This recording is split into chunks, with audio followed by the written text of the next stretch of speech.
You transfer the host. Okay. Yeah.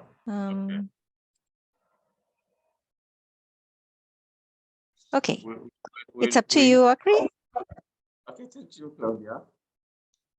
Ok, donc je remercie Claudia pour nous permettre d'utiliser donc ce réseau de sa région pour pouvoir donc à nouveau, depuis que nous avons commencé au niveau de AISIA, donc International Sport Consulting Agency, ce moyen donc de communication qui nous a été imposé entre griffes par la pandémie du Covid, mais qui par la suite s'est révélé comme étant un moyen de communication assez efficace, ce qui a permis donc à la plupart des organisations donc, de pouvoir organiser plus facilement ces présentations. Et c'est ce dont nous profitons au niveau de notre structure, à savoir donc Surena Yadasen, Abdel Nasser Brahamia et moi-même, avec le soutien de Claudia, vous avez pu le constater, et plein d'autres collègues à travers le monde, qui nous permettent, à l'occasion donc de l'examen de qualification de nos juges agents, de pouvoir reprendre l'examen au mois d'avril. Et donc, nous faisons des présentations qui ne vont pas à l'encontre de ce que les associations continentales et World Athletics font, mais nous avons juste l'opportunité d'échanger et surtout de faire intervenir plus de personnes à travers le monde, sur tous les continents, avec le croisement des expériences diverses pour permettre donc à chacun de se faire une idée. Donc, moi, je vais ce soir, en attendant que Peter de Jager, en anglais, présente les épreuves au stade, et Carlos Barrios Casasola. Peter de Jager, il est sud-africain. Carlos Barrios Casasola, il est guatémaltais, qui vont présenter respectivement en anglais et en espagnol. Donc, avec votre permission, je vais partager mon écran avec vous. Je partage. Et donc, voilà. Donc, j'ai l'insigne honneur d'ouvrir cette série de 3 présentations sur les épreuves au stade. Je suis donc au prix Christophe Novion. Je suis juge international de World Para-Athletics et World Athletics Silver Referee, donc juge selon la nouvelle dénomination juge continental du World Athletics. J'aurai donc la charge de vous présenter les épreuves au stade. Comme je le disais à l'entame, nous n'avons pas vocation, n'est-ce pas, à donc, venir présenter donc, des enseignements. Non, au contraire, nous introduisons et cela nous donne l'occasion à tous donc, de frotter nos expériences. Et chacun pourra donc, à la suite de ce que je présente, donc, intervenir, refuter éventuellement ce que j'aurais dit ou alors poser des questions avec des compléments à faire. Et pour ainsi dire, il y a 4 personnes qui cherchent à entrer. Je vais les autoriser à entrer. Voilà. Claudia, is there any possibility for you to allow people to enter, or it's only me who have the possibility to do that? This platform, just one person can be the host. We don't have a co-host in this kind of a platform. Okay, sorry. If you prefer, can be the host, but I need to share your presentation. Sorry. No, now that I am presenting, maybe I can continue like that and pay attention for those who want to enter this presentation. Don't worry, I will try my best. Don't worry, thank you. Alors, Je veux donc parler des épreuves au stade. Les épreuves, je parlerai de la marche athlétique selon la règle technique 54, sans aller dans les détails, puisque notre vocation n'est pas dans la marche, mais de dire éventuellement que la marche athlétique peut également se dérouler tout autant sur piste qu'en stade. Je parlerai des courses sur route, tout naturellement. Ce sont les épreuves, on va dire, qui sont donc les épreuves de direction des courses sur route. Je parlerai du cross-country, des cross-country. Je parlerai des courses en montagne et les trails. Donc, pour commencer, parlons donc de la marche athlétique selon la règle technique 54. Attendant, vous rencontrer quelques personnes qui essayent donc de rejoindre Claudia. Tell me.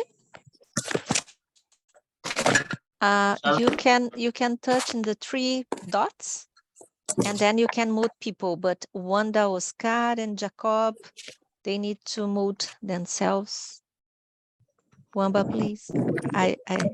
Je ne parle pas en français, so I cannot say to Wamba to mute himself. That's a good try, Claudia. That's a good try, yeah. From a Brazilian, it's very good. OK, donc je parlerai donc de la marche athlétique. Oscar is... Mute, s'il te plaît, Oscar.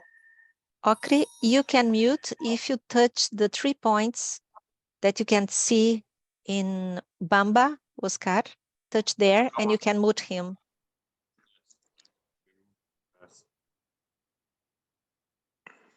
For a long time, it's done. How to mute everybody together?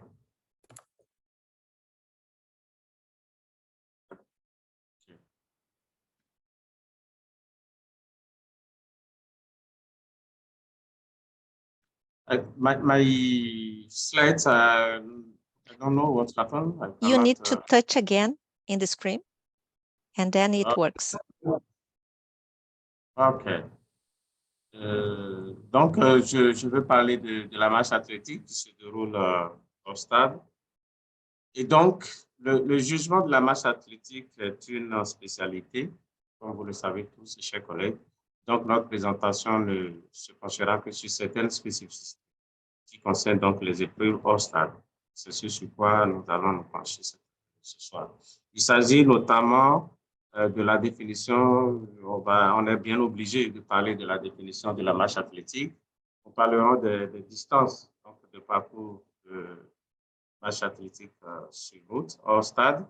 Nous parlerons des disqualifications de la zone de pénalité parce que cela est également appliqué dans les épreuves de marche hors stade. Nous parlerons du parcours et de la conduite donc, des épreuves. Et des distances, nous retiendrons que nous aurons le 5 km, comme vous le savez tous, lorsque les épreuves se déroulent en hors stade, donc les distances sont par kilomètre. Nous avons les 5 km.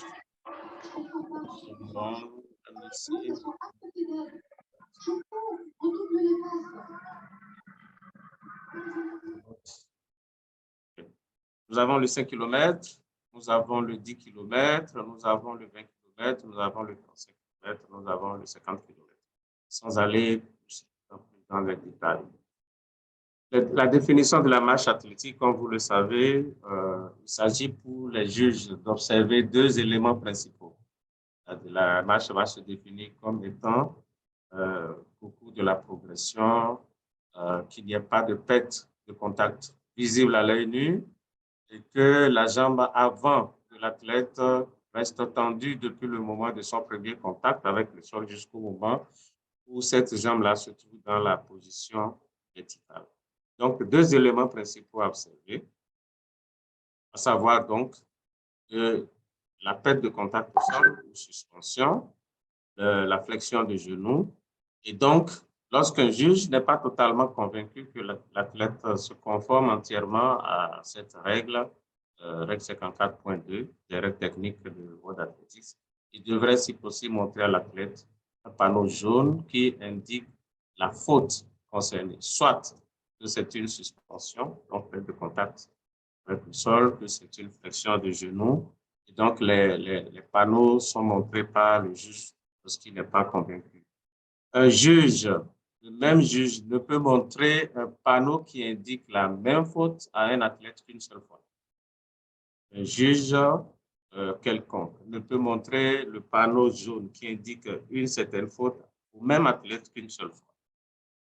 Lorsqu'il constate maintenant, lorsque le juge est convaincu qu'un athlète enfreint la règle 54.2 des règles techniques, eh bien, soit en raison de la perte de contact physique à l'œil nu, parce que tout le jugement va se faire à l'œil nu, soit lorsqu'il constate une flexion de genou, à quelques moments que ce soit, eh bien, le juge envoie à ce moment-là un carton rouge au chef juge. Règle technique 54.6. Le panneau jaune. Eh bien, chaque panneau jaune indique la faute. Et donc, nous voyons ici, si vous voyez bien mon curseur, bien, ce panneau jaune-là qui va indiquer la suspension et ce deuxième qui va indiquer bien, la flexion de genou. Ce sont des panneaux jaunes, comme vous pouvez constater sur la droite de votre écran. Ce sont des panneaux de mise en garde. Dit à l'athlète, attention, vous êtes sur le point d'enfreindre cette règle. Vous ne l'avez pas encore enfreinte, mais vous êtes sur le point de l'enfreindre.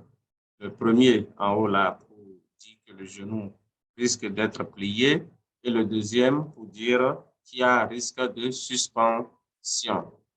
Eh bien, nous allons également parler, parce que dans les épreuves de match au stade, il y a également donc une zone de pénalité, parce que une fois que le même juge a constaté qu'un athlète a enfreint l'une des règles, il va envoyer un carton rouge au chef juge. Lorsque 3 juges différents envoient un carton rouge au chef juge pour le même athlète, eh bien, cet athlète, normalement, devrait être disqualifié. Sauf si le règlement est de plus en plus dans les championnats, dans les grandes compétitions. Le règlement de la compétition prévoit donc de mettre en opération une zone de pénalité. À partir de ce moment, l'athlète concerné sera invité à rentrer dans la zone de pénalité pour purger une période de temps que nous allons découvrir en fonction de la distance du parcours.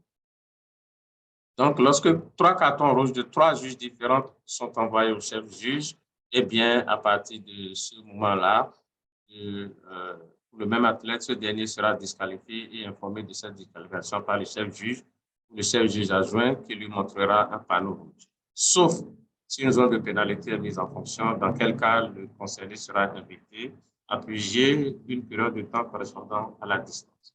Eh bien, ici, nous avons, quand vous voyez la marche se déroule, on va aménager sur un côté, donc sur la ligne droite, la zone de pénalité avec possibilité, il suffit pour cela d'utiliser des cônes, possibilité pour l'athlète, donc dans le sens de la marche, de pouvoir rentrer dans la zone bâtie.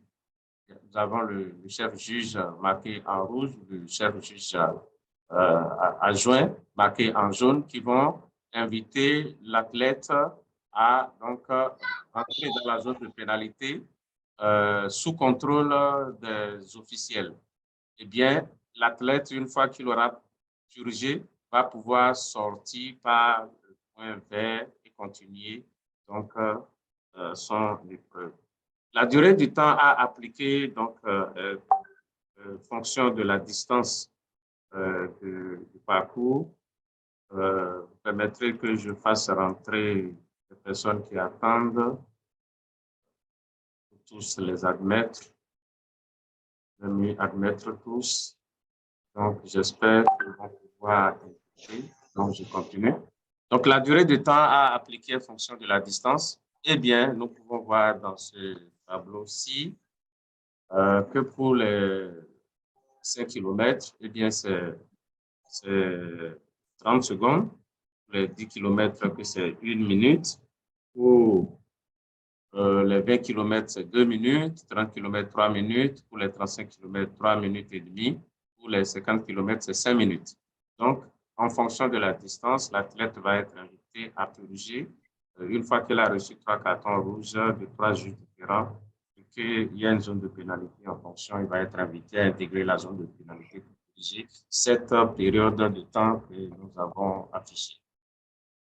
Si en vertu de la règle 54.7.3, eh bien, les règles techniques, un athlète reçoit un 3e carton rouge, donc qu'il n'est possible de lui, qu'il n'est pas possible, qu'il n'est plus possible de lui demander d'entrer dans la zone de pénalité avant la fin de l'épreuve, eh bien, il n'y a aucun problème pour ça.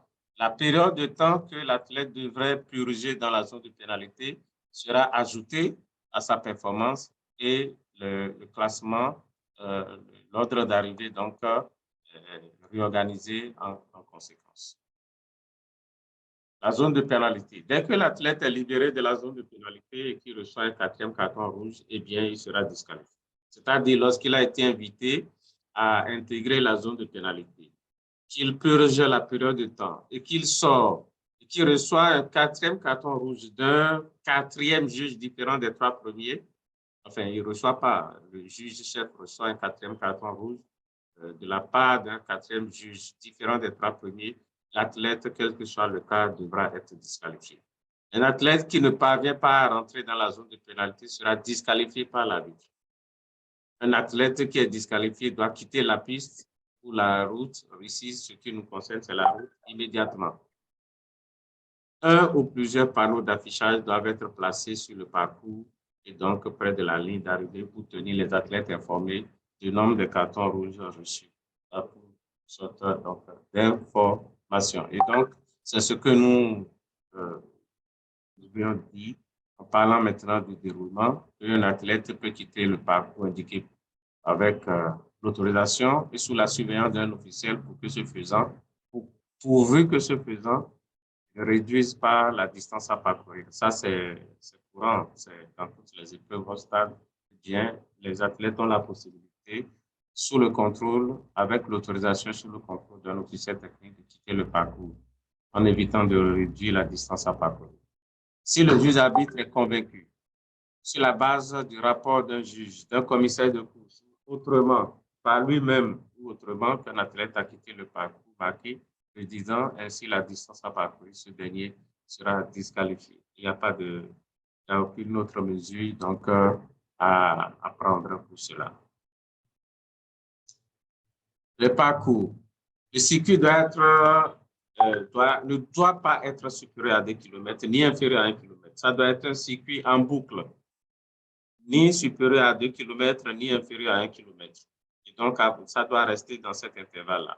Pour les épreuves dont le départ et l'arrivée se déroulent dans le stade, eh bien, le circuit devra se situer le plus près possible du stade, selon la règle 54.11.1. Eh bien, les parcours sur route seront mesurés conformément à la règle 55.3 des règles techniques. Selon donc, la méthode de la bicyclette calibrée. Parlons maintenant des courses sur route, règle technique 55. Ce que nous appelons comme courses sur route, eh bien, ce sont des courses qui vont se dérouler sur un parcours bitumé, macadamisé, en tout cas, un sol dur, au contraire d'autres surfaces. Donc, nous allons voir dans les détails de quoi il s'agit. Les courses sur route peuvent être disputées sur n'importe quelle distance, mais les distances standards que nous connaissons, les distances des épreuves reconnues par World Athletics sont les suivantes. Eh bien, quand on parle de courses sur route, on va avoir les 5 km, on va avoir les 10 km, on va avoir les 15, les 20, le semi-marathon, le 25, le 30, le marathon lui-même, 42 km 195, les 100 km. Donc, ce sont les distances standards des courses sur route que World Athletics applique dans ces règles. Nous avons également les courses de relais sur route, selon donc le cas. Le principe pour le mesurage de ces parcours, comme ce que nous avions vu tout à l'heure déjà, on parlait de parcours sur route des épreuves de marche. Eh bien, pour les épreuves de course sur route, les courses doivent être disputées sur un sol dur. Mais une piste, il est bien possible d'emprunter des pistes cyclables ou des passages piétonniers, ainsi que des courts accotements gazonnés qui peuvent être empruntés. Ce à quoi il faut faire attention ici, eh bien, c'est que la distance totale de ces espaces utilisés ne doit pas dépasser les 10% de la distance totale de la course. Le départ et l'arrivée et d'autres segments de la course peuvent se faire à l'intérieur d'un stade, sur de l'herbe, dans un parc, etc. Lorsque cela convient aux organisateurs de la course, eh bien, ils peuvent utiliser ces espaces-là pour lancer le départ. Il n'est pas interdit. Les lignes de départ et d'arrivée peuvent être blanches ou colorées et doivent mesurer jusqu'à 30 mètres de large. Jusqu'à 30 mètres de large parce qu'on va avoir du monde au départ. 30 cm. 30 cm. Pratiquement 30. Pardon? 30 cm, pas 30 mètres de large. C'est 30 cm. 30 cm. Merci pour le 30 cm. J'ai écrit 30 mètres. Sorry. Je vais le dire instinctivement. Corriger, il me faut sortir de la présentation. Non, je vais laisser 30 cm. Sur piste, nous avons des lignes larges de 5 cm et ici, donc, c'est 30 cm. Les parcours doivent être mesurés le long de la trajectoire la plus courte. C'est-à-dire que on se mettra dans la tête d'un coureur lorsque vous courez. Selon quel parcours vous allez courir lorsque vous êtes sur. Eh bien, le mesureur, un peu comme Peter de Jager, qui est le présentateur en anglais, va faire en sorte que la trajectoire puisse utiliser le parcours le plus court possible, le plus court possible qui peut être emprunté par un athlète sur la section de la route disponible pour l'épreuve. Eh bien, ici, la méthode dont nous parlions tout à l'heure pour mesurer des parcours, même des épreuves de marche sur route, c'est la méthode de la bicyclette calibrée qui doit être utilisée pour la mesure du parcours. La longueur du parcours ne doit pas être inférieure à la distance officielle. En aucun cas. Il faut faire en sorte, donc, les mesureurs doivent veiller à cela, parce qu'ils font leur travail. Les distances en kilomètres vont être indiquées clairement le long du parcours afin d'être visibles pour tous les athlètes, pour une sorte d'assistance autorisée pour savoir bien qu'est-ce qui se passe. Il y a des gens qui sont dans la salle d'attente. Je vais essayer de faire c'est les distances et les zones de transmission pour les épreuves de relais sur route doivent être matérialisées par des lignes de 50, ça fait ici donc 5 cm de large. La ligne bleue. Il y a pour les courses qui se déroulent sur route, donc cette méthode de ligne bleue que l'on met le long du parcours pour permettre aux athlètes de le reconnaître plus facilement pour ceux qui n'auraient pas eu la possibilité donc participer à la reconnaissance la veille ou l'avant-veille selon l'heure. Eh bien, nous allons donner quelques exemples. Par exemple, des Jeux du Commonwealth à Glasgow. C'est une ligne bleue qui a été tracée et qui permet aux athlètes de participer à parcours. Donc, c'est fait à Glasgow à l'occasion des Jeux du Commonwealth. Nous avons les Jeux olympiques de Beijing. Je vois donc une ligne bleue qui indique où passe le parcours. Nous avons d'autres cas comme aux États-Unis, au JO ou le marathon d'Akron, qui permet donc d'avoir une ligne bleue continue. Elle était discontinue à Glasgow. Elle continue, nous l'avons vu tout à l'heure avec la précédente, c'est celle-ci également. Eh bien, il peut y avoir également des marquages temporaires. Il peut y avoir des marquages temporaires pour orienter les athlètes, comme c'est le cas ici. Donc, comme nous l'avions dit, des indications kilométriques du genre Ça, c'est un exemple que nous avons choisi. Il y a des organisateurs qui utilisent de signalisation, de parcours sur route et qui permettent donc aux athlètes de pouvoir donc suivre les différentes distances kilométriques parcourues ou restant à parcourir. Eh bien, on peut avoir ici l'exemple mapping d'un parcours de marathon. Nous n'irons pas dans les détails.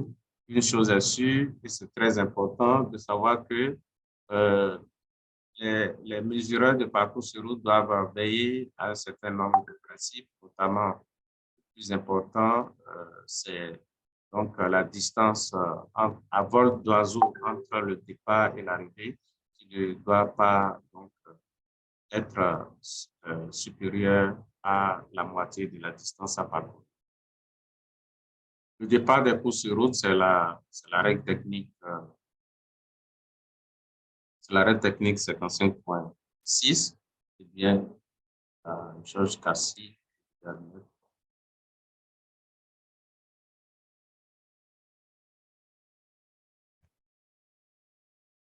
Le départ de l'épreuve sera donné par un coup de feu, un coup de canon, une corne à air ou un dispositif similaire en fonction donc du niveau de la compétition, du nombre de participants, etc., etc. Eh bien, les organisateurs peuvent utiliser l'un de ces moyens pour donner le départ des courses. Les commandements, comme pour les épreuves sur piste d'une distance supérieure à 400 mètres, ça va être un VOMAC suivi du signal de départ. Pour les épreuves comportant un grand nombre d'athlètes, eh bien, il va y avoir un signal d'avertissement à intervalle de temps régulier ou avant le départ. Ce sera donc 5 minutes avant, 3 minutes et 1 minute avant le départ.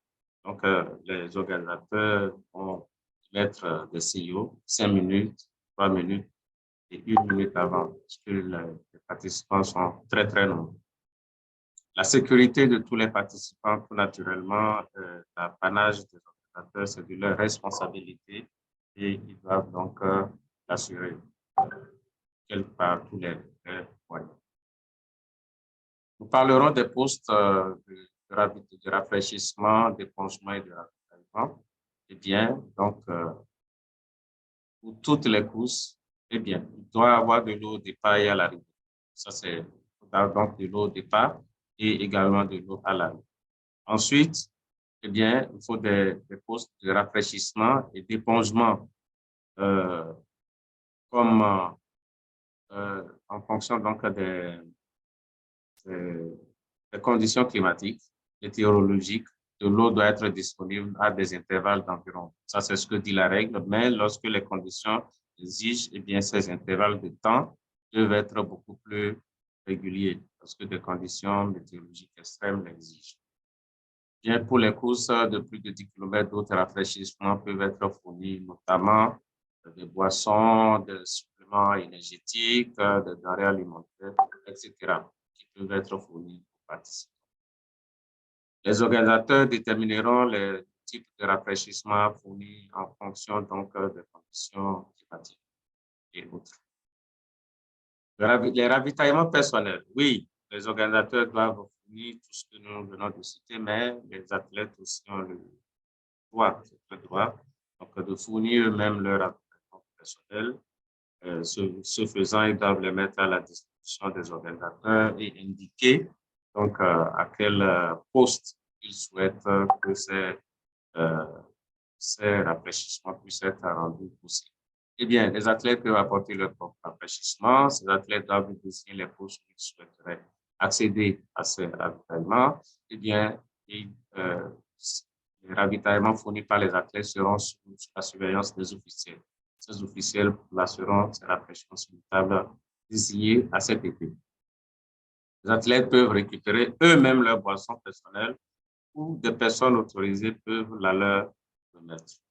Dans les courses avec un grand nombre d'athlètes, les chefs d'équipe peuvent donc être responsables d'assurer de coordonner donc, la distribution de boissons personnelles. Les athlètes fournissent. Un athlète peut, à tout moment, porter à la main ou attacher sur lui de l'eau de ravitaillement à la condition de l'avoir depuis le départ ou récupérer dans un poste officiel. Dans ce cas, un athlète peut recevoir ou passer à un autre athlète du ravitaillement, de l'eau ou des éponges à condition de l'avoir porté depuis le départ, comme il est dit un peu plus haut, ou l'avoir récupéré à un poste officiel. Ce faisant, cela ne doit pas être de façon continue. Donc, toutefois, ce soutien ne doit pas être continu, sinon cela va être considéré comme une aide non autorisée et entraîner des avertissements et voire même des disqualifications. Donc, les athlètes sont autorisés à porter, comme vous pouvez voir, il y a une ceinture de marathon où ils peuvent attacher sur eux-mêmes le ravitaillement qu'ils auraient récupéré au départ avec les nutriments possibles qui leur permettent pendant la course bien de se ravitailler. Le déroulement des épreuves. Eh bien, un athlète peut quitter le parcours marqué avec l'autorisation et sous la surveillance d'un officiel, à condition que ce faisant, il ne réduise pas la distance à parcourir. Les commissaires de course doivent être placés à chaque point clé et à intervalles réguliers. D'autres commissaires de course doivent se déplacer le long du parcours pendant la course. Donc, des commissaires de course motorisés, mobiles. Les commissaires de course doivent rapporter toute infraction au juge arbitre.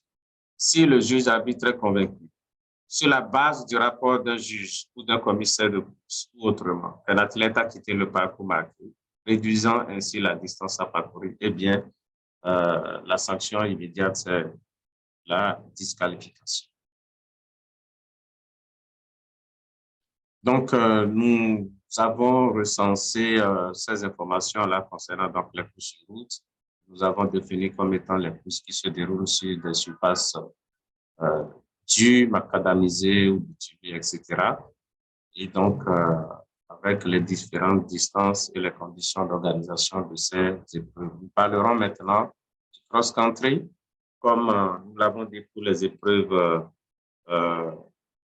sur route, eh bien, nous parlerons également du parc cross-country, des conditions de développement, le rafraîchissement et justement ce que ces techniques doivent assurer pour donc étudier les épreuves de cross-country.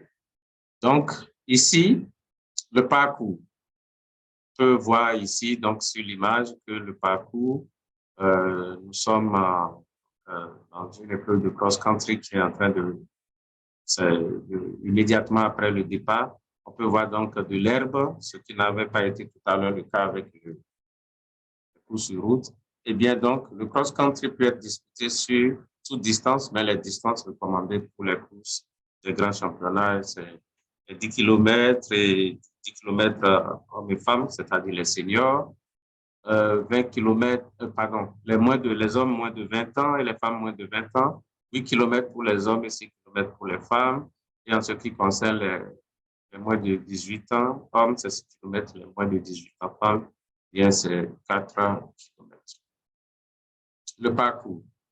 Les règles relatives au parcours de cross-country, eh bien, le parcours sera tracé sur un terrain avec les caractéristiques suivantes, soit découvert, soit boisé, couvert autant que possible d'herbe, avec des obstacles naturels qui pourraient être utilisés par le concepteur du parcours afin donc de proposer une course disputée et assez intéressante.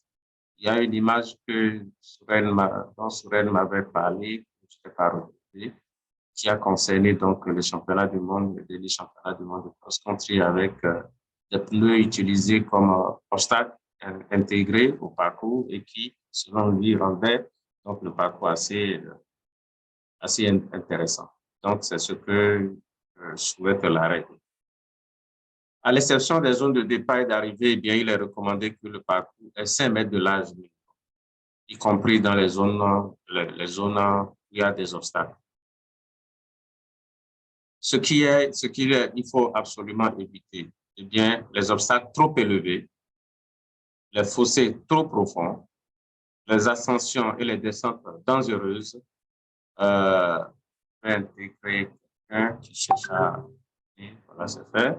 Les sous-bois trop épais, les passages étroits dans les 300 premiers mètres donc, du parcours. Le passage ne doit jamais être trop étroit. Les tracés de route qui doivent être limités au maximum. Eh bien, les longues lignes droites, sauf au niveau donc, du départ. Voilà ce qu'il faut absolument éviter lorsque on met en place un parcours de cross. Le parcours doit être clairement délimité.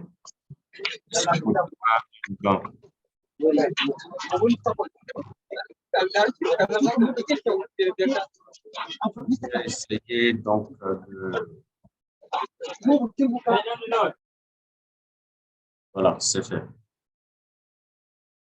Le parcours doit donc être clairement délimité de chaque côté par un plan. Il faut toucher à nouveau, voilà.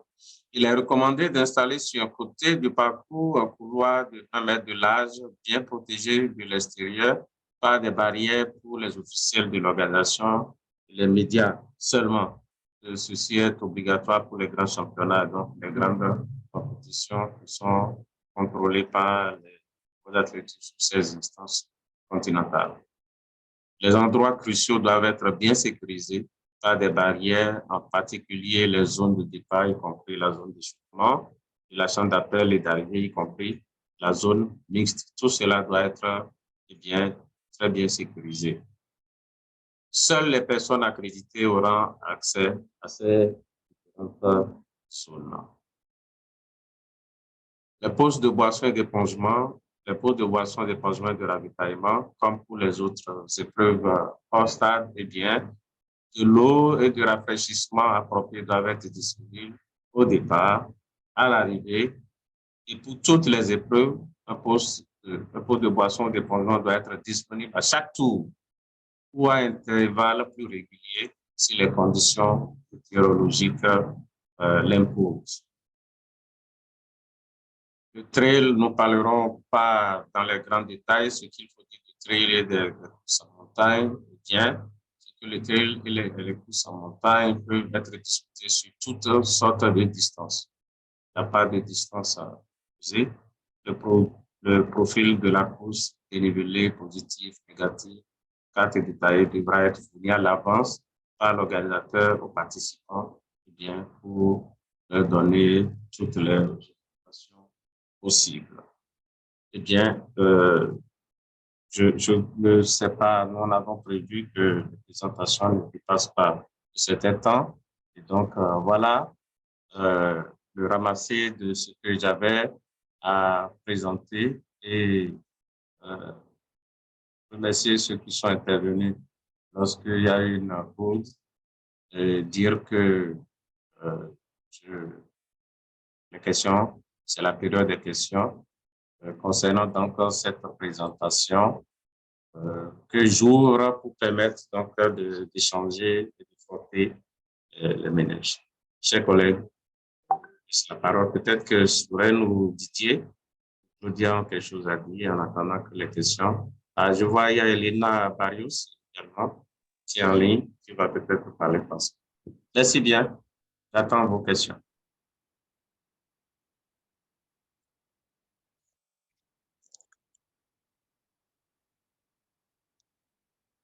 Merci, c'était très intéressant. Je me permets de dire quelques mots.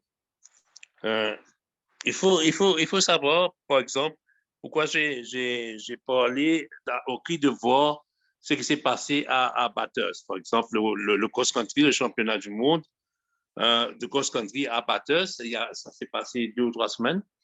Vous avez pu voir le parcours était été rehaussés par différents obstacles. J'ai parlé des pneus. Ils avaient mis des obstacles de pneus. Donc, certains traversaient les pneus, certains contournaient les pneus. Donc, il y avait ça. Il y avait aussi des fosses, des fosses ils ont appelé des fosses à crocodiles, des fosses kangourous. Donc, des fosses qui ont été créées. Des fosses, par exemple, qui étaient gorgées d'eau, par exemple. Donc, c'est pourquoi le cross-country ça devient intéressant, parce qu'il ne faut pas oublier que dans tout ce que fait l'athlétisme, le World Athletics maintenant, tout devient spectacle. Tout est spectacle, tout est matière à avoir la possibilité d'égayer ou de rendre plus visible et plus attrayant les différents parcours, de telle sorte que ça attire les gens et ça crée un spectacle. Ça devient également un event management, un event presentation management.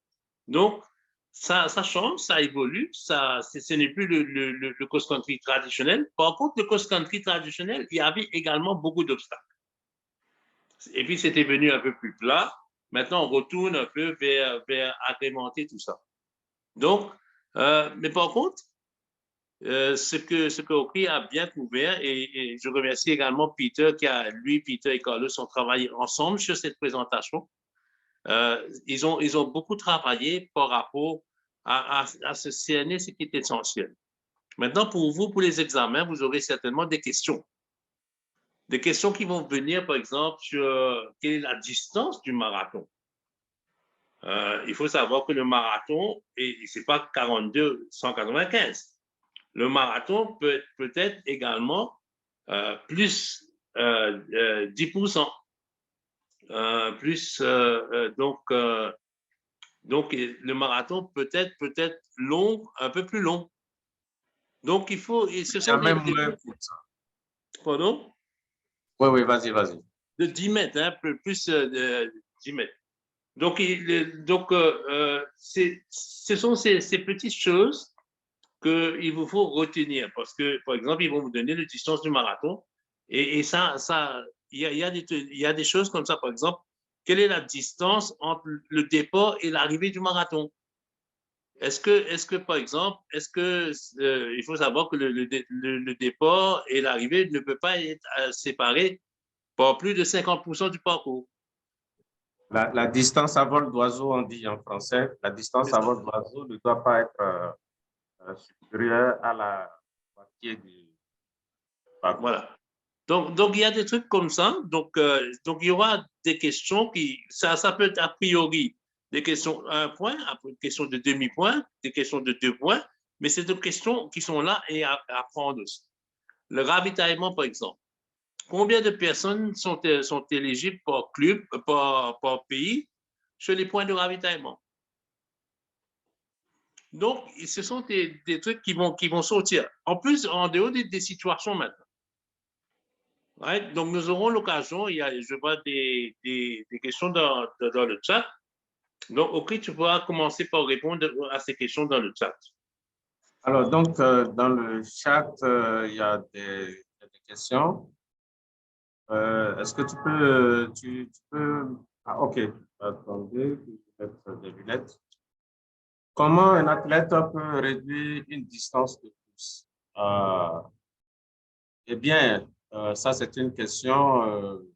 oui, bien entendu. L'athlète, on dit que les athlètes sont autorisés à quitter le parcours accompagné d'un officier, autorisé par un officiel accompagné, mais quand il veut reprendre la course, ils peuvent donc quitter le parcours, par exemple, pour aller aux toilettes. Les organisateurs aménagent ce genre donc, de dispositif. Lorsqu'il veut reprendre la course, il faut qu'il revienne au même point qu'il avait quitté. S'il commence à un endroit plus avancé, eh bien, il a réduit la distance à parcourir. Ça, c'est le cas le plus typique. Donc, c'est ce dont on parle, ça. Mais c'est le cas où l'athlète il réduit la distance à parcourir, où il utilise, comment on dit, il quitte le parcours, il utilise un raccourci, où il utilise tout moyen tout moyen, par exemple, de locomotion qui n'est pas forcément la course naturelle, il monte rapidement sur une moto, donc il raccourcit la distance à parcourir par tous ces moyens. Qui remplace le juge arbitre au stade lorsque l'athlète entre au stade. La personne qui remplace le juge arbitre, comme pour la plupart des épreuves de course, travaille avec donc les commissaires de course.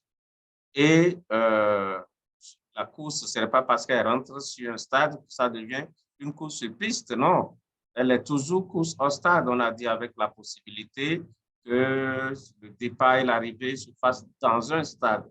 Eh bien, il a toujours comment on dit, l'autorité, et il est aidé par cette course qu'il aurait placé à intervalles réguliers, même de façon motorisée, pour essayer donc d'identifier toute infraction à la règle qui lui rapporte et qui lui permettront donc de prendre une décision par rapport à ces infractions qu'il aurait établies. Est-ce que sur une épreuve de marche, l'athlète doit nécessairement rentrer dans la zone de pénalité? Lorsqu'il est invité à rentrer dans la zone de pénalité, il doit le faire. S'il ne le fait pas, donc c'est un comportement antisportif et c'est le juge arbitre qui, dans ce cas-là, ça devient donc, ça rentre dans le périmètre du juge arbitre qui donc doit avertir et peut-être même le disqualifier. Avertissement ici, carton jaune, disqualification, carton rouge. Ça rentre donc dans le périmètre du juge arbitre.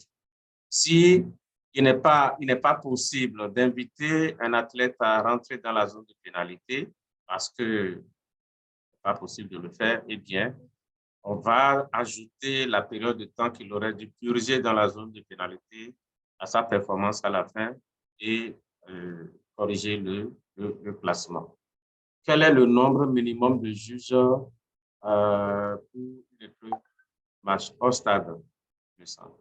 Ça, c'est la question donc, concernant donc, les épreuves de match au stade, c'est normalement 9 au stade maximum, y compris le minimum 6, maximum 9. Maximum, Kemraz, merci, minimum 6, minimum 6, y compris le chef juge, maximum 9. Ça se passe au stade.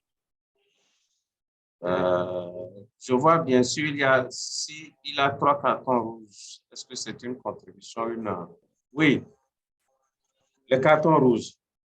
Le juge convaincu que l'athlète a enfreint l'une des règles concernant la suspension ou la suspension, la perte de contact avec le sol ou la flexion du genou, eh bien, il envoie un carton rouge. Eh bien, lorsque le chef juge reçoit 3 cartons rouges, 3 juges différents pour le même athlète, eh bien, à ce moment, on parle de disqualification, sauf comme nous l'avons dit, dans les grandes compétitions, une zone de pénalité, c'est prévu dans le règlement, une zone de pénalité sera en opération et que l'athlète est invité à purger la période de temps. Si, par ailleurs, il finit de purger sa période de temps et que le chef juge reçoit un 4e carton rouge d'un 4e juge différent des 3 premiers, il n'y a plus rien à faire, et bien cet athlète devra être disqualifié. Il y a une question. Alors, ça c'est une question. Est-ce qu'un record est homologué lorsque la distance du marathon dépasse 10 mètres? Je ne comprends pas. C'est-à-dire, selon ce que dit Souraine tout à l'heure, on va demander la distance du marathon. Tout le monde sait que la distance standard d'un marathon, c'est 42 km 195. Et que les règles prévoient que, eh bien, il peut y avoir une augmentation de 10%, de 10% du parcours. Eh bien, oui, bien le record est reconnu parce que la règle prévoit que la distance, compte tenu donc de ce que nous avons dit tout à l'heure, puisse être plus longue de 10%, donc de la distance totale calculée ainsi. le record sera reconnu. Maintenant, est-ce que, question, je ne sais pas si elle est précise comme ça, si j'ai donné la réponse qu'il faut. J'ai vu Karim Tiglet qui a répondu oui. Et je vois du Brésil un lien, je ne sais pas, c'est Claudia. Claudia, what? Wanted to say something? I can see that you sent a link here. The link is if somebody didn't register yet. Okay. But if you send the link here, you cannot access. So, I don't know. Ce sont les questions qui ont été posées ici. Et maintenant, Soren, je pense qu'on peut ouvrir les questions. Donc, les gens peuvent prendre la parole. Ça se fait comment? En levant donc la main, n'est-ce pas?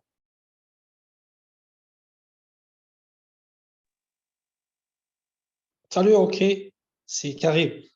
Karim, oui, comment vas-tu? Allons-y. Ça va très bien, merci. Toi, ça va? Je voulais juste parler sur le classement par équipe. Apparemment, vous n'avez pas entamé ce qu'on peut le faire. Non, non, je n'ai pas évoqué le classement par équipe. Il y a donc dans tous les épreuves de course sur route, lorsque le règlement le prévoit, il va y avoir des classements individuels et également les classements par équipe, oui, bien entendu. Ce n'est pas jugé nécessaire de faire. Tu en parles là? Il y a les Karim. C'est une question. Non, je viens d'arriver parce qu'il y a plusieurs. Il y a pour la marche, il y a pour les courses du marathon, il y a également pour les crosses. C'est différent. Oui, Karim, j'ai abordé la marche de façon liminaire pour indiquer que la marche peut également être une épreuve hors stade. D'ailleurs, la plupart du temps, dans les grandes compétitions, cela se passe donc en hors stade. C'est pour ça que j'ai évoqué la marche. Sinon, ce n'était pas l'objet de cette présentation. Nous parlons des épreuves hors stade. Et quand on parle des épreuves hors stade, on est bien obligé de parler donc des courses sur route et de cross-country.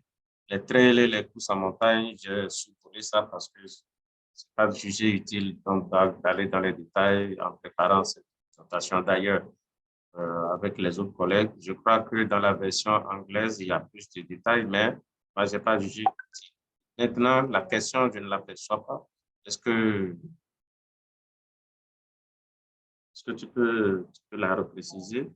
Si c'est une contribution, que tu la fasses. D'accord, ok. Donc, c'est pour la marche, pour le classement par équipe. Donc, chaque équipe a le droit de présenter 5 athlètes et les 3 premiers de chaque équipe sont classés et le nombre de points pour chaque équipe et ça va donner le classement général par équipe. Pour le cross, c'est 6 athlètes. Donc, chaque équipe a le droit de présenter 6 athlètes. Les 4 meilleurs athlètes classés, donc ils seront comptabilisés pour chaque équipe. Et le nombre de points, donc c'est le classement de chaque athlète additionné. Et l'équipe qui a le moins de points, donc sera celle qui est vainqueur. Pour le marathon, donc c'est chaque équipe a le droit de présenter 5 athlètes. Donc les 3 athlètes les mieux classés sont comptabilisés. Par contre, ça c'est le temps. Donc ils vont additionner le temps des 3 athlètes. Et l'équipe qui a le moins de temps pour les 3 athlètes sera le vainqueur. Voilà. Merci, Karim. Très bien, Karim, merci. Merci beaucoup, Karim, pour cette contribution.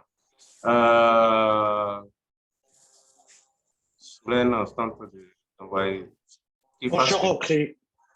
Bonjour, Mouloud Gozali. Ça va? Ça peut aller. Après ton intervention. Vous m'entendez bien? Très bien. Ah, très bien. Moi, je voudrais revenir au sujet des juges, le nombre de juges à la marche. Ouais, Normalement, sur piste, c'est 6 avec le chef juge. Donc, c'est 7. Sur la route, c'est 6 au minimum et 9, y compris le chef juge. Ça, c'est au niveau de la marche. Maintenant, la question on va parler un peu au niveau organisation. On disait que la largeur du parcours en cross est de 5 mètres. Et maintenant, ça fait 8 ans ou 10 ans, on a rajouté le mètre, 1 mètre de largeur pour les médias, pour les officiels. Maintenant, je pose la question, est-ce que le mètre qu'on a rajouté, il fait partie des 5 mètres ou il est en plus des 5 mètres? Ça veut dire qu'on aura 6 mètres. La largeur de 6 mètres dans quelques endroits, pas sur tout le parcours. Oui, Voilà mon ma question. oui. Le mètre supplémentaire ne fait pas partie du parcours. C'est une zone aménagée pour isoler les officiels et les médias du grand public. Surtout, il n'y a pas d'accès à l'avant parce que le parcours est balisé. Il y a ces rubans, il y a le ruban donc, qui délimite le parcours. Et entre ce parcours et le reste en arrière, eh bien, on va aménager une zone de large de 1 mètre pour permettre d'isoler les officiels et les médias du grand public et ne pas permettre que les autres. On va mettre des barriérages, un certain nombre de choses pour certaines zones, y compris donc ce mètre additionnel qui va isoler les... Voilà. OK. En ce qui concerne donc les juges, le nombre de juges, oui, tu as raison. On a soigneusement évité de parler du nombre de juges pour les épreuves de marche sur piste, comme ce n'était pas le cas en ce qui concerne, mais on avait également dit que je disais donc maximum 9 et Karim, non, je crois que c'est Kemraz a ajouté maximum 9, minimum 6, y compris le chef. Vous l'avez dit. Sur route, oui, 9 et 6. Mais la piste, c'est 6, avec chef juge. Oui, comme nous sommes en hors stade. Oui. Voilà, donc c'est 6.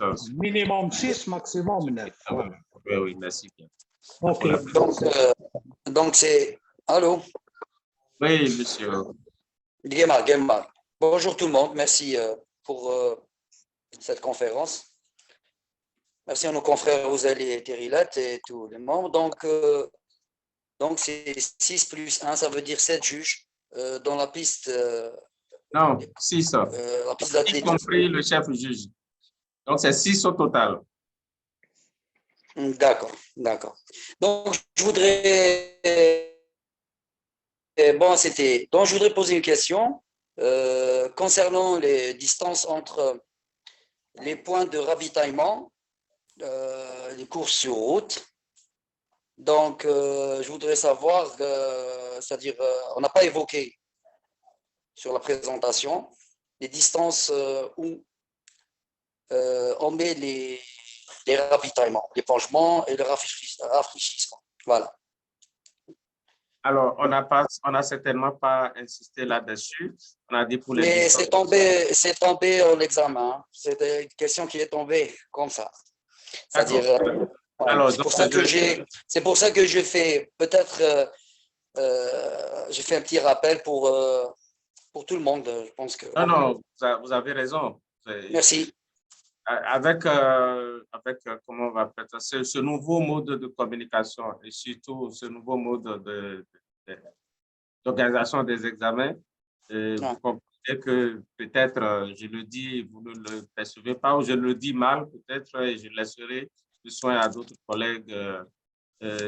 Didier est là, je crois que Didier Foulon, je l'avais vu, Kemraj aussi et les autres. Pour dire que pour les épreuves d'une distance supérieure à 10 km, eh bien, on va à des distances régulières de 5 km organiser, mettre en place des points donc, d'éponchement, de ravitaillement. Donner des précisions. Ravitaillement, rafraîchissement, ravitaillement, épongement. De l'eau ou donc une boisson appropriée sera donc disposée obligatoirement au départ et à l'arrivée.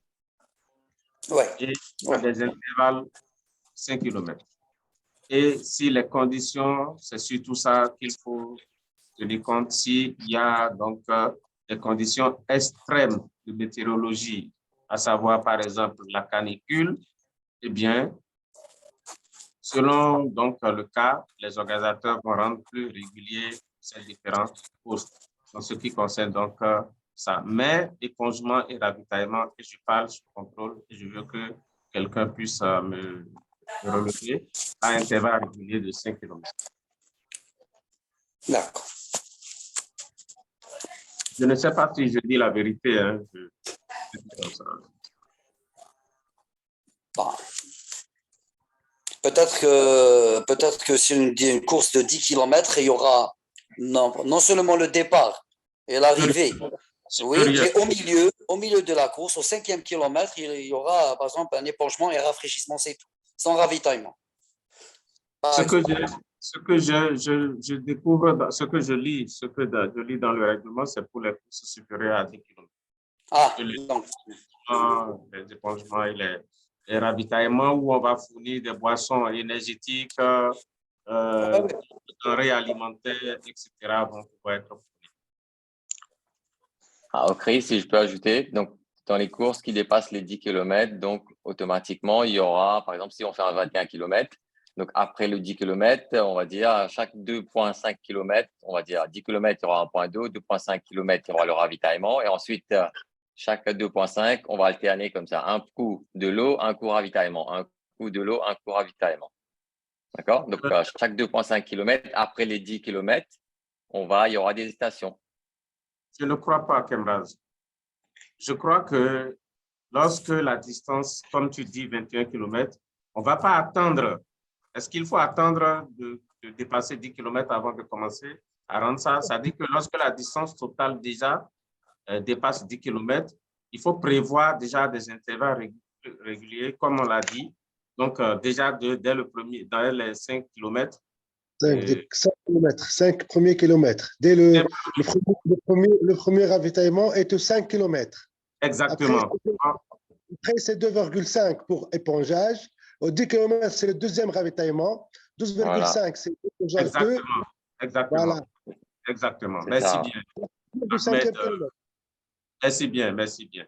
Donc, dès que la distance dépasse 10 km, eh bien, dès le 5e kilomètre, on commence.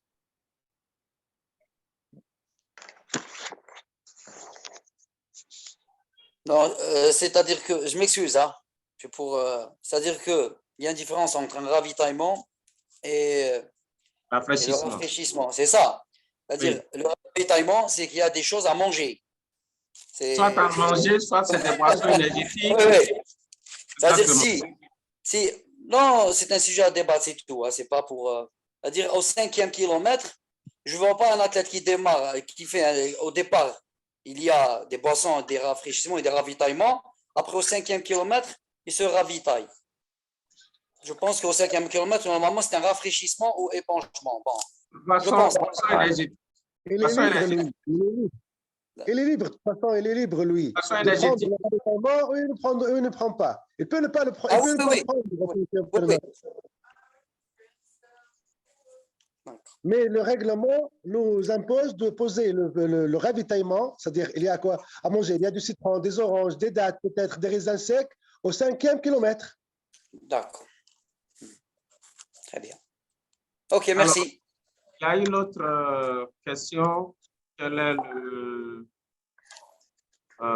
attention, la zone de pénalité prévue sur les épreuves hors stade? Non, elle n'est pas toujours prévue, c'est lorsque le règlement le prévoit. Même la zone de pénalité est prévue également sur les épreuves qui se déroulent sur piste pour les épreuves de marche. Donc, c'est en fonction des organisateurs si le règlement prévoit de mettre en application. Et de plus en plus, parce que il ne faut quand même pas faire venir des athlètes dans une compétition et les disqualifier. C'est pour ça d'ailleurs que la zone de pénalité a été donc ajoutée à la règle. Et donc, de plus en plus, les règlements prévoient. Mais si le règlement ne le prévoit pas, eh bien, madame, on ne va pas la mettre en application. est-ce que le juge de marche doit obligatoirement montrer le carton? Non, il faut donner des précisions. Vous permettrez que je réponde à cette question.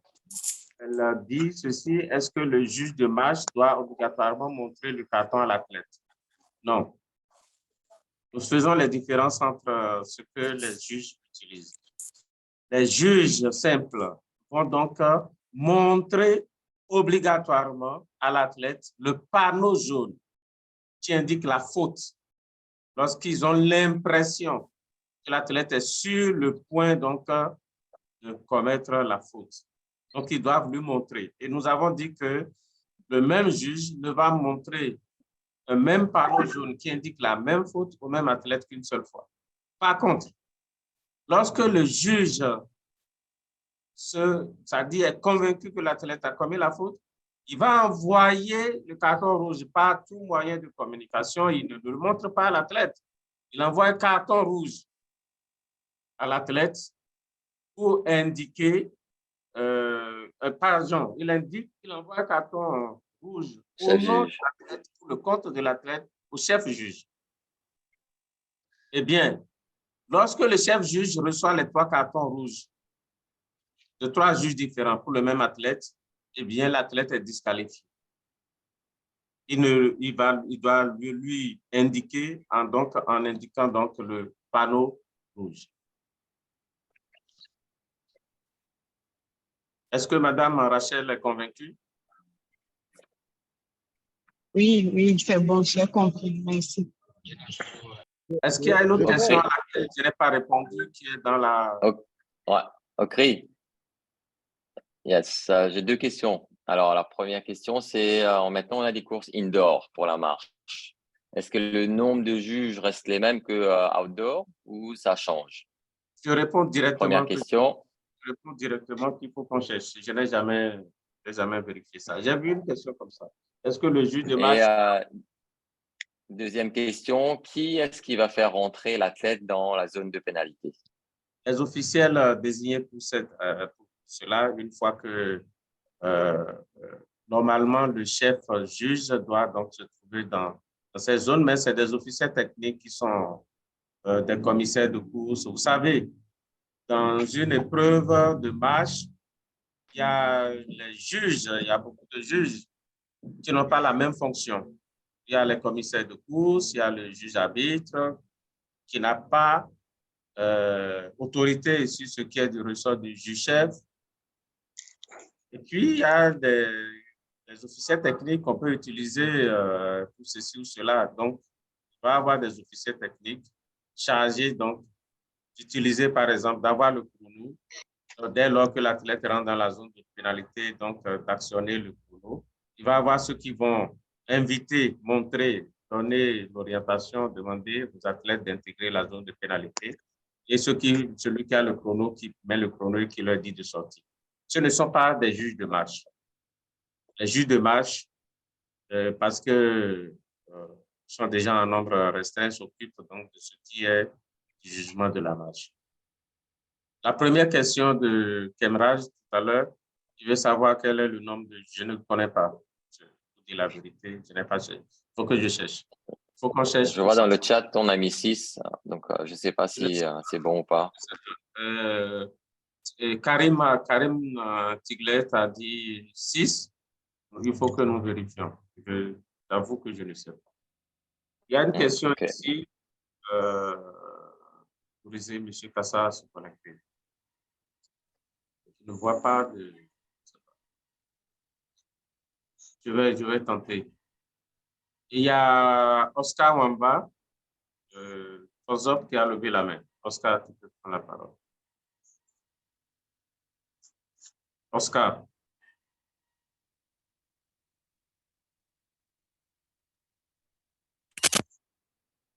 Oui, Oscar, vas-y. Voilà.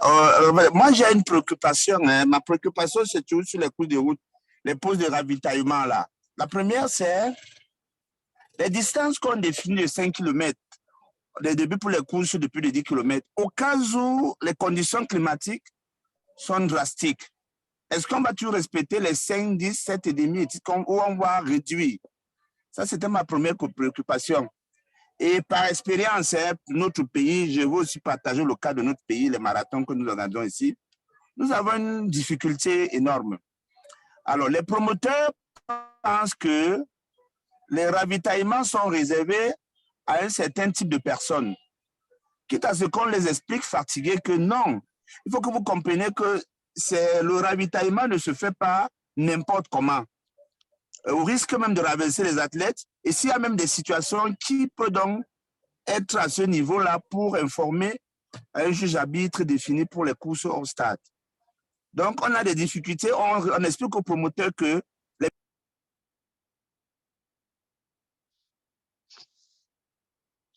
alors, la préoccupation. Comprendre que c'est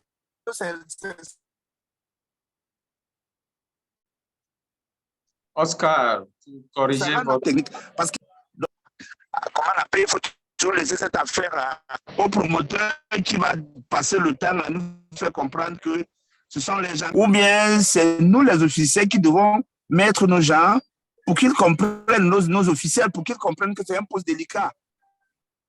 Donc on a ce souci énorme là chez nous.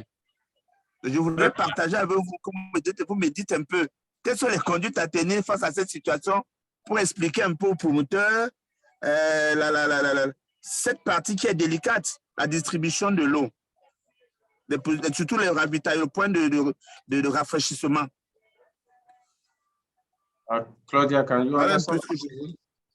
Can you understand his concern about the fresh foods?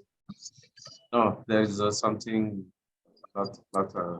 No, I suggest that Oscar type because we couldn't listen. Well, sorry. Otherwise, you understand what when I'm talking fluently in French, you understand something? Okay? Pour retourner, ok, si tu permets, pour retourner avec Oscar. Oui. Alors, tu sais, peut-être nous, au niveau africain, nous ne comprenons pas tellement cette affaire de promoteur. Il y a des gens qui organisent des courses, mais qui veulent imposer leur propre règlement. Mais nous, lorsque nous travaillons comme des officiels de World Athletics, nous imposons les règlements de World Athletics. Et ce qui vous concerne, vous, pour les examens, ne vous fatiguez pas avec les promoteurs X, Y ou Z. Ne vous fatiguez pas avec d'autres choses autres que ce qu'il y a dans les règlements. Pour les examens, vous ne fiez que ce qu'il y a dans les règlements. C'est vrai que dans la pratique, il y a des choses qui se passent qui ne sont pas exactement pareilles. Ça arrive, ça font partie de l'évolution. Mais pour les examens, vous vous fiez uniquement au règlement qu'il y a dans le livre de World Athletics. Tout le reste, vous faites abstraction. Oui, c'est ça. Le livre, le document, je ne sais pas comment il faut l'appeler, les règles techniques de World Athletics sont désormais beaucoup plus explicites avec les commentaires qui sont faits en vert à la fin donc de certaines des règles, pas de la plupart, de la totalité, mais de certaines règles. Mais Oscar a posé une première question, à savoir, lorsque les règles définissent les distances auxquelles il faut disposer les rafraîchissements, les ravitaillements, les équipements, et que cette même règle ajoute que lorsque les conditions météorologiques l'exigent, il faut que ce soit plus régulier. Oui, donc c'est les règles qui le demandent. Lorsque vous organisez, aujourd'hui, là où nous nous trouvons, si vous organisez une course sur route au Maroc, eh bien, ce n'est pas les mêmes conditions que si vous les organisiez à Cotonou. À Cotonou, il fait une chaleur d'enfer, c'est humide. On parle de conditions météorologiques, c'est-à-dire température, humidité, je ne sais pas quoi d'autre, et c'est à la discrétion des organisateurs. De cela, je ne sais pas si je dis la vérité, c'est comme ça, sur elle.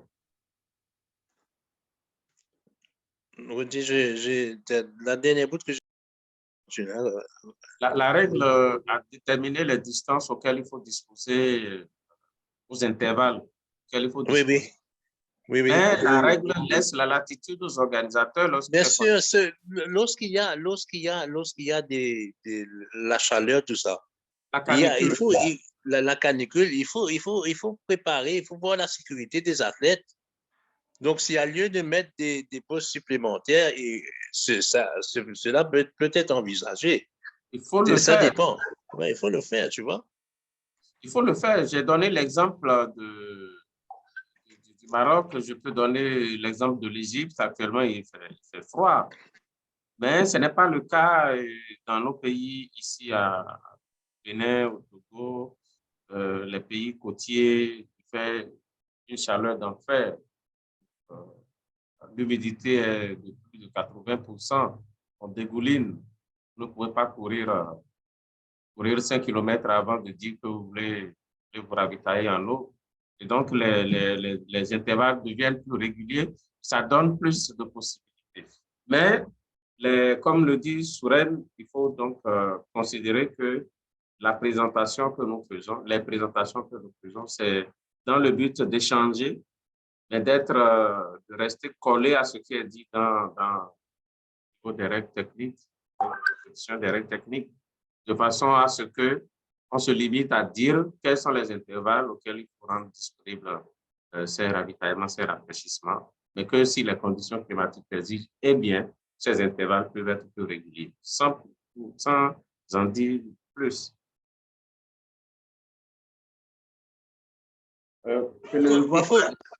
Il faut voir les situations, excuse-moi. Les situations, par exemple, est-ce que vous avez vu l'arrivée, par exemple, du World Cross Country à Bathurst? Il y a un athlète qui est tombé à quelques mètres de la ligne d'arrivée et qu'elle n'arrivait pas à se mettre debout. Et il y a eu l'intervention des personnes externes qui n'étaient même pas officielles. Et puis, il y a quelqu'un qui lui a dit, non, non, ne touchez pas l'athlète. Vous voyez? Donc, ce sont des choses qui arrivent. Et ça arrivait au championnat du monde. Il y a une question qui est posée justement. L'aide à un athlète qui tombe 50 mètres avant l'arrivée par un athlète de son propre pays. Et il faut définir ce que c'est que l'aide. La règle autorise que notre athlète aide un athlète tombé à se remettre sur ses appuis, mais non pas à progresser. Lorsque l'athlète tombe, que ce soit à 50 km, que ce soit à n'importe quelle distance, un autre athlète peut donc l'aider à recouvrer sa position debout seulement, mais pas pour progresser. Si il aide à progresser, de quelque façon que ce soit, cela sera considéré comme une assistance non autorisée et entraîner la disqualification. Dans le cas l'avertissement avant la disqualification. Oui. Écoute, oui. Allons-y, parlons d'avertissement et de disqualification. C'est vrai que c'est prévu que nous ayons avertissement et disqualification, en ajoutant donc qu'il y a bien des précautions qui sont prises par les règles, que la disqualification ne soit donc en cas de récidive pour la plupart. Mais il y a des infractions qui conduisent directement à la disqualification. La règle prévoit que lorsqu'il y a une infraction à la règle, on peut citer les cas lorsque nous serons dans la présentation. Donc, ce qui concerne avertissement, disqualification, réclamation orale immédiate, appel auprès du jury d'appel, etc. Oui, on va le dire, mais il faut ajouter que, eh bien, il va y avoir des avertissements, mais il pourrait avoir sans avertissement une disqualification. Il faut bien l'ajouter. Ce n'est pas que une disqualification ne peut pas être prononcée sans avertissement, non. il y a des disqualifications directes. Je ne sais pas si je suis... Non, tu as raison, c'est tout à fait logique et normal. Donc, on verra ça dans notre présentation. Oui, il faut vous coller au règlement par rapport à ça. What else? Juste une précision par rapport aux distances de sécurité, des distances, pas de sécurité. Au marathon, c'est prévu que c'est 0,10%, hein, pas 10%, 0,10%, c'est-à-dire 42 mètres additionnels sur le parcours au cas de, on appelle ça uncertainty, c'est uncertainty in measurement. Donc, c'est prévu jusqu'à 42 mètres additionnels sur le parcours du marathon, c'est 0,10%. Et ça fait 10%. 0,10%, 0,10%, 42 mètres. Qu'est-ce que tu dis là, comme ça? 0,10%. De la distance totale. Oui. 0,1, c'est 0,1, c'est 0,1. C'est 0,10%. C'est 1 pour 1000. 0,10%, donc comme dit moi, 0,1, c'est 0,10%. Voilà.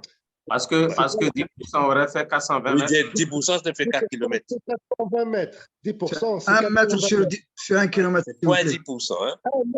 C'est le facteur d'erreur, 1 pour 1000. 1 pour 1000. 1 pour 1000. Voilà, 1 pour 1000.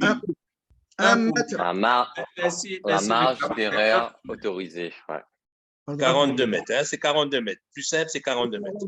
42 mètres. Merci bien. Et donc, tout à l'heure, on avait dit 10 mètres, c'est pas 10 mètres. Non, c'est 0,10%. C'est 1 mètre sur 1000. Voilà. 1 mètre sur 1000.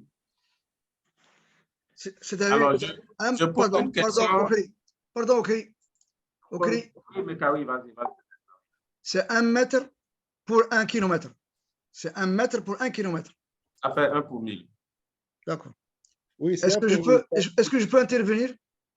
Ah, forcément, Mekawi, j'étais déjà inquiet pour le silence. Non.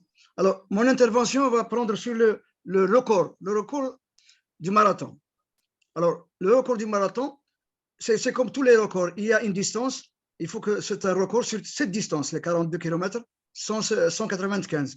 S'il y a plus ou moins, ce n'est pas un record, mais c'est une distance et c'est une performance qui peut être prise en considération, mais pas un record. Pas un record, mais une performance. C'est une distance qu'on peut avoir plus. Bien sûr. Tout à fait, je suis tout à fait d'accord avec vous. C'est pour ça que j'ai posé tout à l'heure la question. J'ai dit pourquoi, c'est-à-dire, je ne sais pas, par les conditions de ce pays, ou arriver à une arrivée où il y a, je ne sais pas, une manifestation, ou les autorités, donc on ajoute 42 mètres. Donc ce n'est pas un record du monde. Hein. Le record du monde, c'est 42 km 195. Oui. Alors, oui, je suis tout à fait d'accord avec vous. Parce que là, ça, c'est une autre performance. Ça, c'est une autre. 42 mètres, c'est 42 mètres.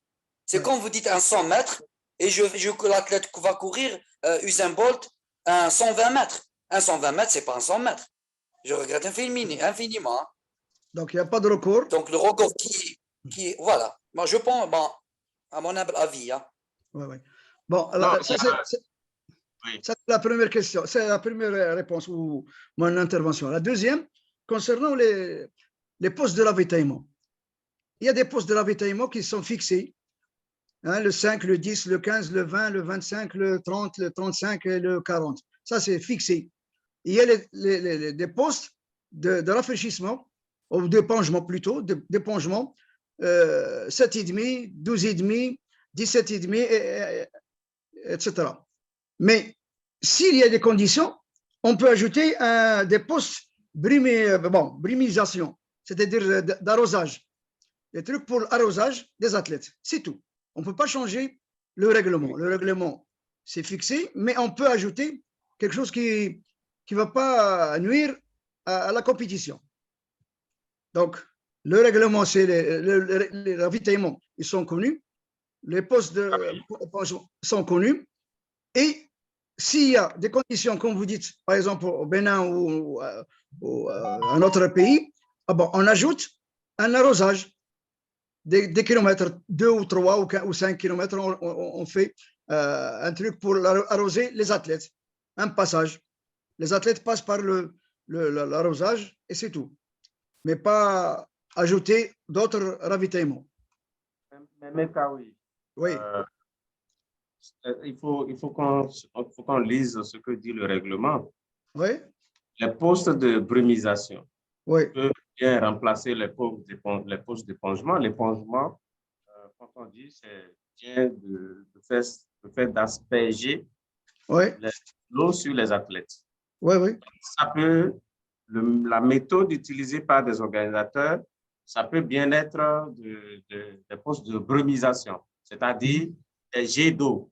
Oui, oui. Des jets d'eau qu'on va... Comme des douches, des douches. Le règlement dit les intervalles, définir les intervalles comme tu venais de le faire, et que ces intervalles peuvent être plus réguliers si les conditions climatiques l'admettent. Allons voir ça dans le règlement. J'étais en train de tenter de voir le règlement, de sortir le règlement, si vous le permettez. Souren. 55.8. Non, il faut que je l'appuie, il faut que je le sorte. Moi, je ne l'ai pas devant les... Alors, c'est quand combien? 55.8. 8.1, 8.2. 55.8. Alors, quand je vais le sortir,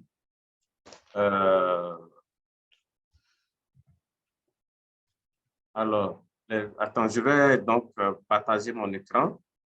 Je suis dans le règlement et ensemble. Je ne retrouve plus. Voilà, la présentation est là. Je partage mon écran. Donc, partager. Je dois me mettre sur quoi? Oui, là. Et partager. Je ne sais pas si vous voyez le partage. Est-ce que vous voyez c'est bon. C'est petit. Tu as agrandi un petit peu. Je vais agrandir. Agrandi. Je vais d'abord réduire. À droite. Je vais. La flèche.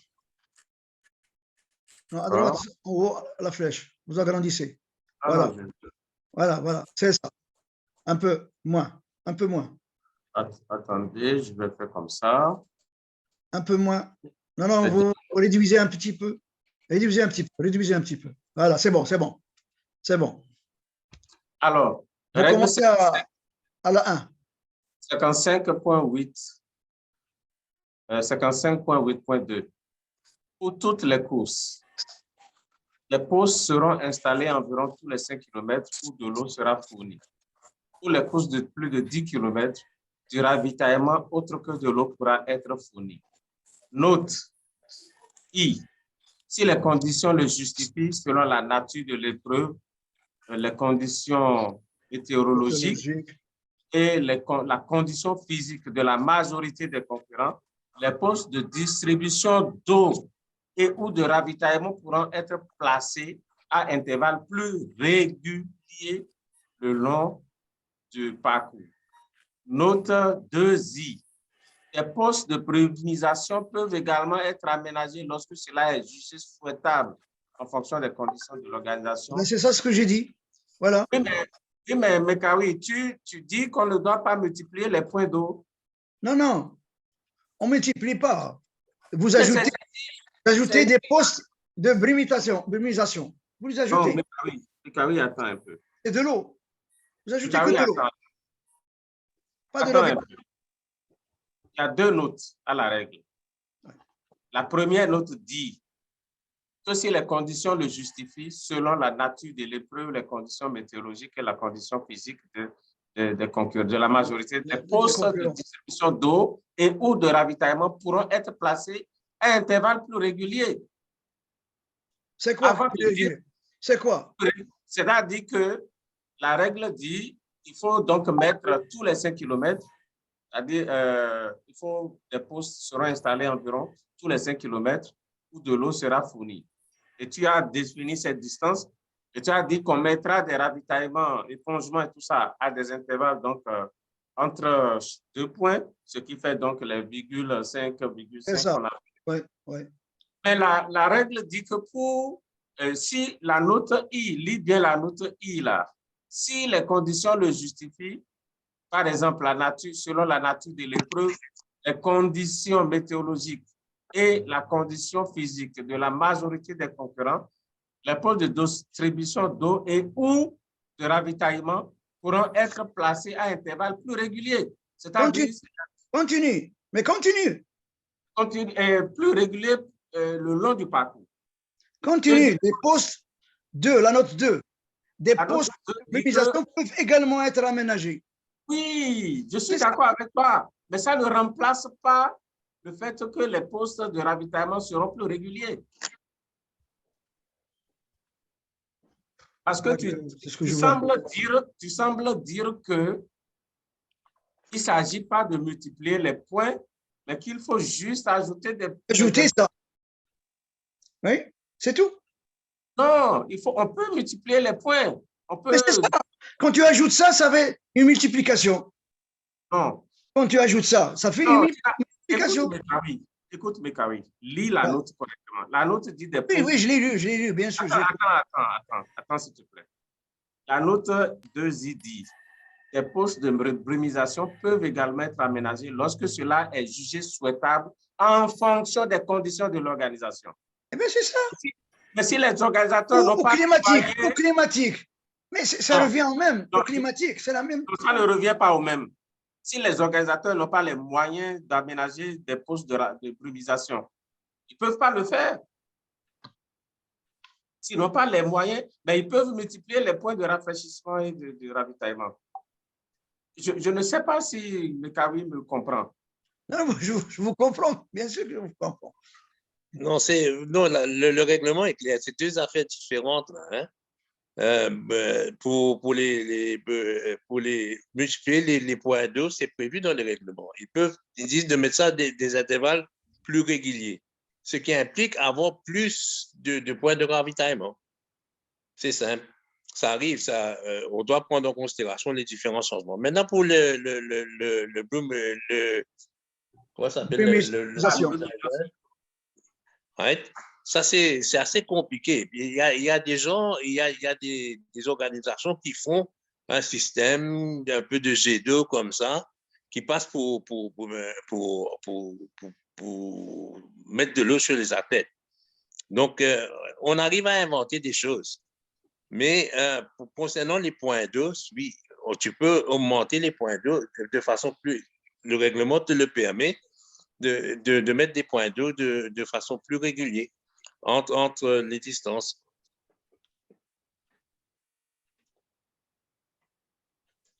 Là-dessus, je ne comprends pas Kemraz. Est-ce qu'il veut dire que l'État, de son côté, qu'il est parti, je ne vois pas. Alors, qu'est-ce que je fais? La discussion. Bon, voilà, Sourel. Oui. C'est pas ce qu'il fait chez Claudia. Je ne vois plus. On n'est plus que 20. On était beaucoup plus que ça. Ça arrive, non, il y a des problèmes d'Internet, tu déconnectes, tu reconnectes, et puis il faut suivre les gens qui essayent de rentrer à ce moment-là. OK. Donc, sinon, s'il n'y a pas d'autres questions, OK, les participants, s'il y a d'autres points à discuter. Par exemple, qu'est-ce qui se passe si, à l'arrivée dans le stade, par exemple, quelqu'un qui mène assez largement, il y a un concurrent derrière lui, mais il y a un officiel qui traverse la piste et l'athlète qui mène entre en contact avec l'officiel. Elle tombe et l'autre passe devant. Elle se relève et elle est à la seconde place. Qu'est-ce que vous faites? La réclamation, qu'est-ce que vous faites?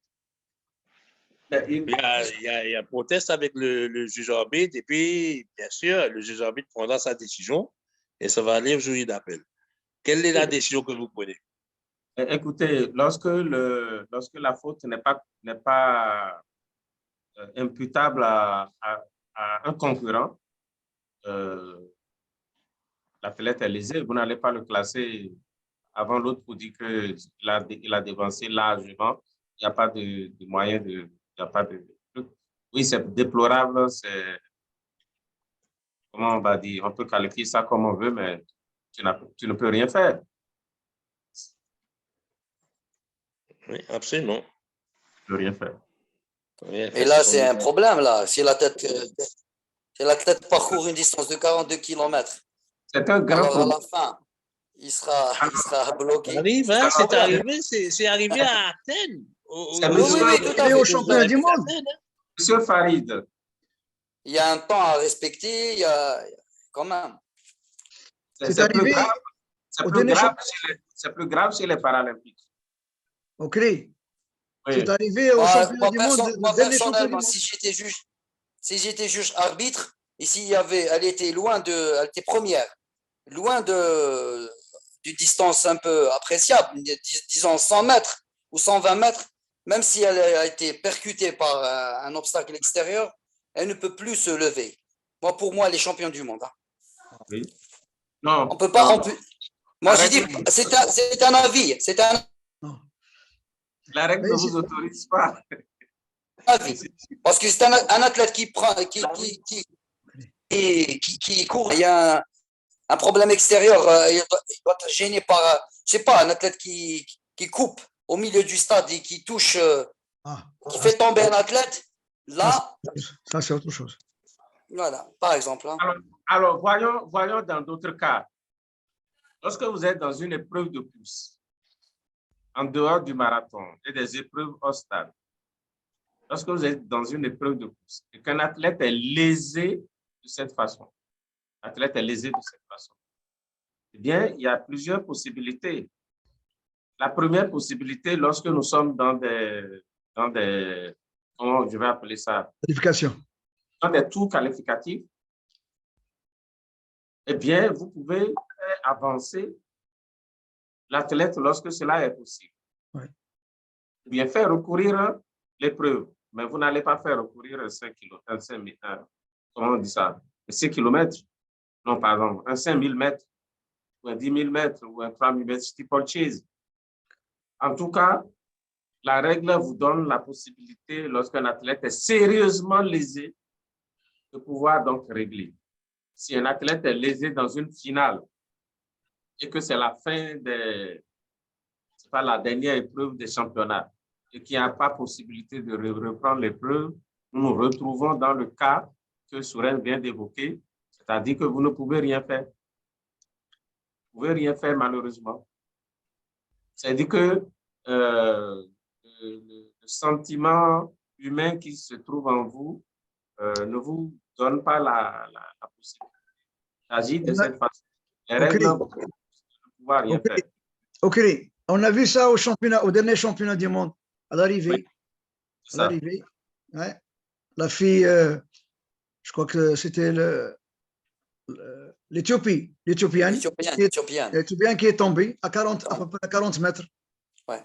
Donc, ça peut arriver. Non, ça veut dire quand elle tombe seule. Elle tombe seule, monsieur Mekaoui. Quand elle tombe seule, bon, par un coup de fatigue, c'est logique. Ouais. Mais quand elle est heurtée, par exemple, par un juge qui ne l'a pas vu ou par un obstacle extérieur, elle tombe.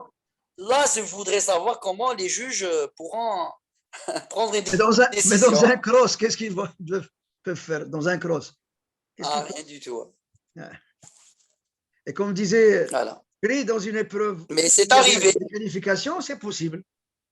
Oui, c'est arrivé. Justement, je voudrais demander à M. Soren, puisqu'il est au courant, il a posé la question, quelle est la décision qui a été prise, justement, par cet athlète? Mais non, il n'y a aucune décision. Ce sont des choses qui arrivent, ce sont des incidents. En anglais, on dit shit happens, hein? La mienne, ça arrive. Mais c'est comme ça, on ne peut rien faire. Par contre, s'ils font appel au jury d'appel, le jury d'appel peut décider à faire autre chose. Oui. Mais en tant que juge arbitre, la décision que vous prenez, c'est vous classez d'après ce qui termine la course.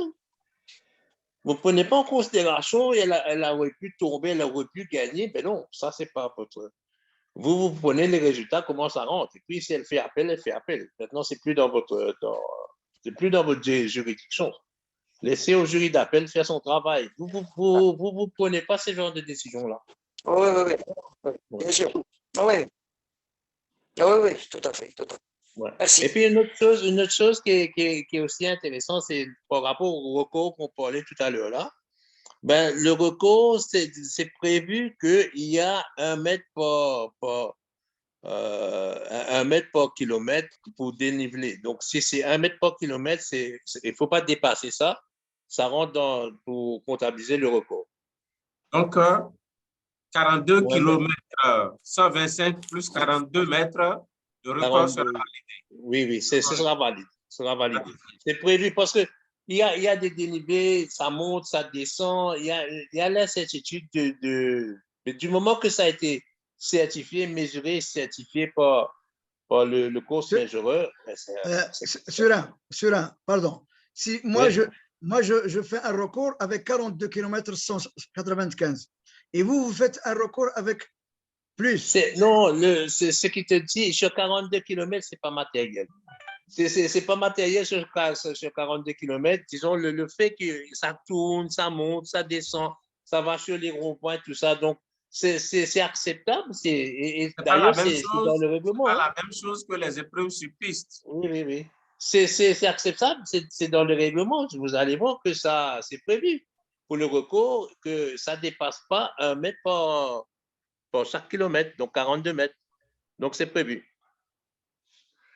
Les circonstances de course sur route dans tous les pays ne sont pas pareilles. Hein?